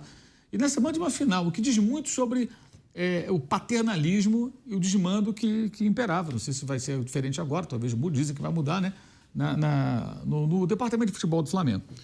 Então, ele era reserva com o Sampaoli, continuou reserva com o Tite, nunca mereceu ser titular, e o Tite deu oportunidade para ele, mas ele tinha na frente dele o Pedro, intocável, né? O melhor atacante da posição na América do Sul, na minha opinião. E numa ótima fase. E melhorando, acho que o Pedro acrescentou alguns elementos ao jogo dele, ele agora pressiona mais saída de bola, o jogo dele de pivô melhorou, cabeçada, que ele não era, apesar de grande, não era bom cabeceador, começou a fazer mais gols de cabeça. O Cebolinha conseguiu jogar bem, né? Ele teve até um momento bom antes do Sampaoli, com o Vitor Pereira, com o Sampaoli ele virou o último da fila, e aí quando o Tite chega ele volta a jogar bem e fazer uma ótima temporada. O Luiz Araújo, isso não era titular porque só cabe em 11, porque toda vez que entrava bem, né? Jogador que encaixou bem ali. Então, só isso você tem 3. Ainda tinha o Bruno Henrique, que rendia mais que ele quando entrava. Até o Lohan, que terminou o ano em baixa, teve um momento, até no jogo contra o Corinthians, que ele fez até gol, que ele jogando ali como meio atacante, ele estava rendendo mais que o Gabriel. Então, você tinha várias opções. Não tinha como ele ser titular daquele time. Não tinha, porque ele entrava e não acontecia nada. Já desde 2023. E o Felipe Luiz bancou o Gabriel, embora, repito, tecnicamente não se justificasse. Tirou contra o Corinthians, nessa situação que falamos há pouco, pela expulsão do Bruno Henrique. E aí acontece o jogo contra o Atlético e ele faz os 2 gols, né? Tem ali um raro momento em que ele consegue ser decisivo depois de muito tempo, né? Lembrando que durante boa parte da temporada ele tinha 2 gols de pênalti, 1 gol de bola rolando no Brasileiro contra o Vasco, estava 5-1, foi o 6º gol de baixo da trave, só empurrou o Vasco morto, enterrado, com um jogador a menos, tomando a maior goleada da história do Clássico. Então ele vinha muito mal. E aí deu certo, né? Quer dizer, o Felipe Luiz foi feliz até nisso, porque ele insistiu. Acho que ele entrou muito da amizade, aquela coisa. Isso também pesa. Eu confio em você, você é meu amigo. Não, eu acredito, pararé. E foi bancando o cara. E ele, naquele jogo importante, teve as oportunidades e as converteu. Já voltou depois ao normal dele no jogo de volta, né? Quando ele sai no intervalo, ele tem um problema lá no vestiário, porque ele não pegava na bola. E aí o time melhora quando entra, que é o Bruno Henrique, o Flamengo melhora e consegue fazer o gol da vitória na jogada do Bruno Henrique com o Plata, né? E faz o Equatoriano faz o gol do título. Então, acho que, assim, até na brodagem o Felipe Luiz foi muito feliz, porque conseguiu tirar ali, o Gabriel usou lá o termo Last Dance, né? Inspirado lá naquele documentário lá do Michael Jordan, e foi o Last Dance dele. Não sei se da carreira, acho que não, né? Muito novo para dizer isso. Mas no Flamengo foi seu último momento.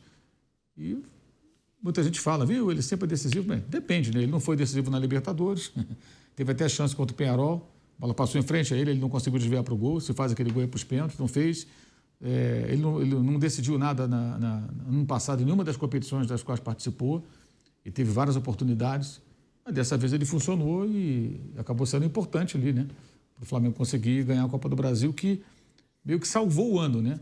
Porque se não ganha esse torneio, seriam 2 anos ganhando só um Carioca e uma Taça Guanabara. Ao todo, nas 2 últimas temporadas, o clube disputou 15 troféus e ganhou 3. Uma Taça Guanabara, um Carioca e a Copa do Brasil. Porque jogou um monte de coisa. Jogou Supercopa, Recopa, Mundial de Clube no ano passado, né, 2023. E conseguiu ganhar 3. Poderia ter ganho muito mais. Então, o balanço foi bem negativo. A Copa do Brasil atenuou um pouco esse momento ruim que, aliás, até nas próprias urnas, no resultado que definiu o novo presidente do clube, acho que isso ficou bem claro, né? Teve um impacto, para mim, muito evidente, né? Essa queda que passa muito pela relação paternalista, departamento de futebol, que permite que jogadores como o Gabriel tenham esse comportamento, às vezes, que não é o mais adequado. E Mauro Betti, como o Mauro César disse, acabou salvando o ano do Flamengo. Sim, claro. E acho que essa final traduziu muito o que foi, como chegaram as 2 equipes para esse confronto. Um Flamengo com um começo de trabalho, ainda muito cedo, mas muito promissor do Felipe Luiz, E um Galo que, por mais que tivesse chegado nessas duas finais, da Copa do Brasil e da Libertadores, nunca, em nenhum momento nessa temporada de 2024, apresentou uma sequência com futebol muito convincente, né? Sim, e é interessante porque o Galo sentiu muita falta, acredito, do Daverson, né? Que o Daverson foi fundamental para passar pela Libertadores, mas o Daverson, por já ter atuado pelo Cuiabá, fez muita falta. Antes de a bola rolar no Maracanã, no jogo de ida, eu dava, acho que era, não exatamente o número, mas eu dava tipo 50 a 49 para o Galo, porque o Galo vinha animado pela Libertadores e tal. O Flamengo ainda era uma incógnita, está começando o Felipe Luiz. Eu achava que dessa vez, e pela vontade, que o Galo de novo extrapolou muito, voltando a 1980, 81, semifinal da Copa União de 87. Eu acho que não era o caso mesmo, e aí não foi legal. Mas, enfim, e dentro de campo foi o que se viu, né? O Flamengo abre logo a contagem. Jogadores decisivos como o Gabigol e o Arrascaeta, que também não fez uma boa temporada, foram fundamentais na ida e na volta aquilo que aconteceu. Foi uma, podia ter sido muito mais o Flamengo, né? O Galo começou a se diluir, como depois seria na final da Libertadores e no Brasileiro mesmo, né?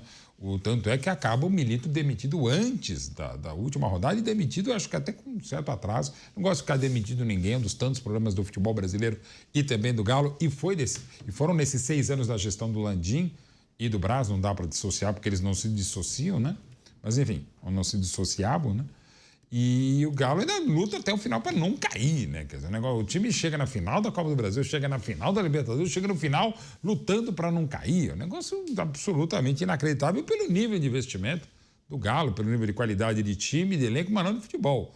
Poucas partidas o Galo teve legal. Aliás, vitória mesmo desde os 3-0 do River Plate. De novo o Devinho fazendo das dele e tal. Mas o Flamengo passou o carro no Maracanã, passou o carro na Arena MRV e, lamentavelmente, o que aconteceu no final, da violência, de bomba no fotógrafo, a questão do hino que o Mauro já abordou aqui, um negócio assim inacreditável. Cara, o Atlético Mineiro, o torcedor do Galo não tem a ver, mas é o mesmo torcedor que inclusive tirou o público da Arena MRV e fez falta, né? Quer dizer, acabou não dando, porque o Atlético Paranense conseguiu ser ainda pior e acabou caindo da maneira como caiu. Mas é evidente que fez falta a torcida do Galo na Arena MRV, quando o jogo teve que mudar para o Independência, o próprio jogo lá com o Botafogo, que ele teve que se segurar por 60 minutos ainda no Campeonato Brasileiro. Enfim, o Galo foi caindo, mas o Flamengo não tinha nada com isso e impressionante que fez em pouquíssimo tempo o Felipe Luiz, num momento do Flamengo que era terrível, da maneira como sai para o Peñarol, no último jogo no Maracanã. E olha que no Brasileiro o Flamengo teve algumas vitórias, como eu disse aqui, eu achava que o Flamengo seria campeão do Brasil, não da Copa do Brasil, lá no comecinho. O Flamengo conseguiu muitos pontos no finalzinho dos jogos, né? Na própria Liga Arena, no turno, ele toma o gol do Atlético Paranaense depois do tempo e vai buscar um empate. Foram vários pontos que o Flamengo foi buscando. Eu falei, cara, uma hora muito legal. Criciúma mesmo, bem lembrado. E mesmo na Copa da Copa América, o Flamengo perdeu 738 jogadores, o Flamengo manteve-se ou na ponta ou lá em cima, né? Quer dizer, ele saiu melhor que encomenda ao final da Copa América. Eu falei, agora vai deslanchar, não deslanchou por aquilo que a gente falou. É uma temporada muito maluca do Flamengo, porque tem um momento, agora não vai, agora não foi, vai e acaba, no final das contas, Copa do Brasil, legal, nunca vai ser pouco ganhar uma Copa do Brasil, ainda mais para um pentacampeão, ainda mais na final contra o Galo. E, ao mesmo tempo, o Carioca, ok, já não é mais a mesma coisa, fora o Paulista, os outros estaduais estão esvaziados. E a campanha do Flamengo é impressionante, são 28 gols, nenhum gol sofrido, né? Quer dizer, mas não é mais a mesma coisa? Sim, mas esse estadual, embora não tenha jogado tão bem, o estadual, quem jogou esse ano que o Flamengo venceu, jogou o então campeão da Libertadores e o futuro campeão da Libertadores. Ainda que o Botafogo, de novo, tenha feito um fiasco só para Taça Rio. E jogou o Vasco, que não estava legal, teve a crise da SAF, enfim, Nova Iguaçu, que foi legal, bacana. Fica essa questão se o Tite vai pegar de volta a medalha do treinador do Nova Iguaçu. Mas, enfim, o Flamengo fez um campeonato que faz 28 gols, não toma gol, contra o então campeão da América, que vive um momento pavoroso, o Fluminense do Diniz no estadual de 24, e contra o futuro campeão. Então, assim, isso é inegável, né? Então, assim, é um ano muito estranho do Flamengo e que leva também ao resultado da urna, né? Em que sai, não só da urna, sai o Landim, sai o Braz, sai o Spindle, não entra o Dancho de Abranches, que era o diretor jurídico, daquele que fugia, lamentavelmente, de todas as questões em relação... Ele e o Landim, né? Ele é só a tragédia do Ninho do Urubu lá no começo da gestão de 19, que também tem responsabilidades das gestões anteriores do Flamengo. Estou falando de responsabilidades, para não dizer crimes, que é uma outra discussão, você leviano como muita gente do Flamengo foi em toda essa questão, leviana e desumana, né? Mas, enfim... Mas é só ver a reação do torcedor. Ainda que tenha o emocional do espírito do Gabigol no último jogo, o Landim nessa vaiada ele é xingado, o Braz nessa vaiada é xingado de várias vezes. E os caras ganharam, numa era super vencedora do Flamengo, dentro e fora de campo, 13 títulos. Mas ao mesmo tempo que ganharam 13 títulos, eles também torraram 50 milhões em multas rescisórias, sem contar os casos do Renato Portaluppi e do Dorival Júnior, que era final de contrato, não precisou pagar a multa. E sem contar o fato do Abel Braga se demitir antes de ser demitido, porque ele acabar sendo demitido. Né? Então, assim, eles criaram todo o clima. Né? E eles só podem lamentar mesmo o Jorge Jesus. E lamentaram demais, porque fica aquela birra, né? O Jorge Jesus não quis, não vou querer. Em alguns momentos, eu acho que o Jorge Jesus podia ter voltado. Eu não sou o pilhado, né? Que tem a imagem de Jorge Jesus e a de Jesus no lado da cama dele, mas enfim, mas cada um também faz o que bem entende. Então, assim, é tão impressionante esse Flamengo que, mesmo com tudo que eles conquistaram, perderam a eleição, que faz parte do jogo democrático, mas assim, o pessoal detona os caras como se o Landim, o Braz são vaiados como se eles tivessem sido rebaixados, como se o Flamengo não chegasse a disputar nada. É impressionante o que eles conseguiram, até pelos que eles são como pessoas, não só como dirigentes. A temporada do Flamengo foi muito maluca. A do Atlético Mineiro também, né? A gente falava antes da final que se o Atlético perdesse as duas finais, ficaria de fora da Libertadores pelo que apresentava no Campeonato Brasileiro, seria um cenário trágico. No final, a classificação à Sul-Americana até saiu um pouco no lucro, né? O Atlético Mineiro, pelo que correu o risco de acontecer. Agora, Bruno, a gente já encaminhando para o nosso final aqui, vou perguntar para você e para o Mauro César também, mas quem roubou a cena dentro do campo, depois fora, foi o Gabigol. Mauro Betting falou, foi a despedida dele, e ele anunciou ali, já no gramado, no meio da comemoração, que não ficaria no Flamengo. Pelo que foi a temporada dele, claro, é um ídolo histórico, mas era o momento de fazer aquele anúncio no meio da festa do Flamengo, também no meio daquela confusão que foi o pós-jogo, né? Era o momento do Gabigol fazer aquele anúncio? Você acha que tinha outra ocasião para fazer isso? Na teoria, não era para fazer isso, mas você tem que esperar.